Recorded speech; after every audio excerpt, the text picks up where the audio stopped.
Hi friends, అందరికీ నమస్కారం. Welcome back to employees news today channel. ఉద్యోగులు, టీచర్లు, పెన్షనర్లకు సంబంధించిన ముఖ్యమైన అప్డేట్స్ అన్నీ కూడా మన ఛానల్ ద్వారా మీకు ప్రతిరోజు తెలియజేయడం జరుగుతుంది. మరొక ఇంపార్టెంట్ అప్డేట్తో మీ ముందుకైతే రావడం జరిగింది.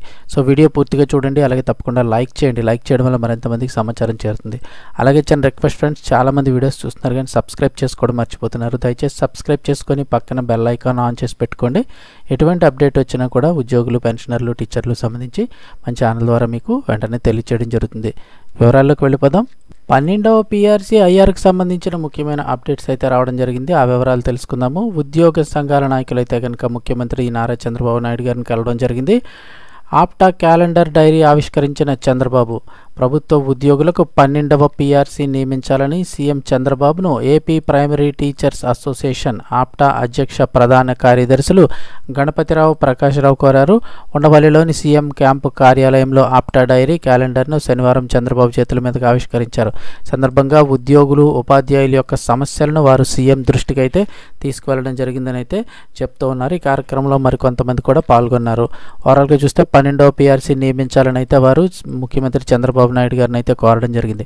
ఇక అలాగే మరోవైపు చూసుకున్నట్టయితే IR కనుక ఇవ్వకుంటే ఉద్యమమే అని చెప్తూ ఉన్నారు. IR ఇవ్వకపోతే ఉద్యమమే చేయని చెప్తూ ఉన్నారు. దానికి సంబంధించి వివరాలు చూస్తే ఉద్యోగ, ఉపాధ్యాయ సమస్యలపై ప్రభుత్వం మౌనం వీడి వెంటనే 30% మధ్యంతర భృతి ప్రకటించకపోతే ఉద్యమం తప్పదని మాజీ ఎమ్మెల్సీ కత్తి నరసింహారెడ్డి, STU రాష్ట్ర ప్రధాన కార్యదర్శి మల్లు రఘునాథరెడ్డి పేర్కొన్నారు. స్థానిక ఒమేగా కళాశాలలో STU జిల్లా అధ్యక్షుడు K. ఎర్రయ్య అధ్యక్షతన ఉపాధ్యాయ ఉద్యమ శిక్షణ తరగతులు నిర్వహించారు.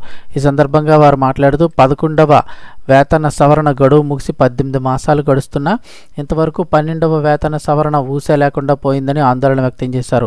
ప్రభుత్వం ఉద్యోగుల గోడు వినే అవకాశం ఇవ్వకుండా కాలయాపన చేయడం ఎంతవరకు సమంజసమని ఆయన ప్రశ్నించారు.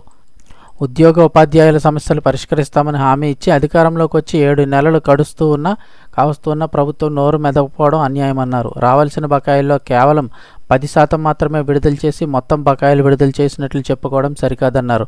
ఉపాధ్యాయులు, ఉద్యోగులకు చెల్లించాల్సిన PRC, DA బకాయిలు, ZPF అలాగే APGLI లోన్లు, ఫైనల్ పేమెంట్లు, సరెండర్ లీవ్ బిల్లులు అన్నీ కలిపి సుమారు 36,000 కోట్ల బకాయిలు పెండింగ్లో ఉంటే కేవలం 6,000 కోట్లు విడుదల చేయడాన్ని ఆక్షేపించారు. CPS లాంటి ప్రధాన హామీలను ప్రభుత్వం పట్టించుకోవడం లేదని దుయ్యబట్టారు. పెండింగ్ బకాయిలు 30,000 కోట్లతో పాటు తక్షణం 30% IR ప్రకటించకపోతే ఉద్యమాన్ని ఉధృతం చేస్తామని హెచ్చరించారు.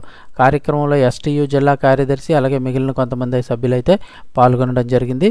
సో ఓవరాల్గా చూస్తే పెండింగ్ బకాయిలు 36,000 కోట్లు ఉన్నాయి. అందులో 6,000 కోట్లు ఇచ్చి అన్నీ చేస్తామని చెప్పడం సరికాదని చెప్పేసి ఆయన అయితే అడగడం జరిగింది. దీనిపై మరి ప్రభుత్వం ఏ విధంగా స్పందిస్తుంది అనేది అయితే కనుక తెలియాల్సి ఉంది. ఎటువంటి అప్డేట్ వచ్చినా వెంటనే మన ఛానల్ ద్వారా మీకు తెలియజేస్తాను. వీడియో తప్పకుండా లైక్ చేసి ఛానల్ని సబ్స్క్రైబ్ చేసుకోవడం మర్చిపోకండి. అలాగే పక్కన బెల్ ఐకాన్ ఆన్ చేసి పెట్టుకోండి.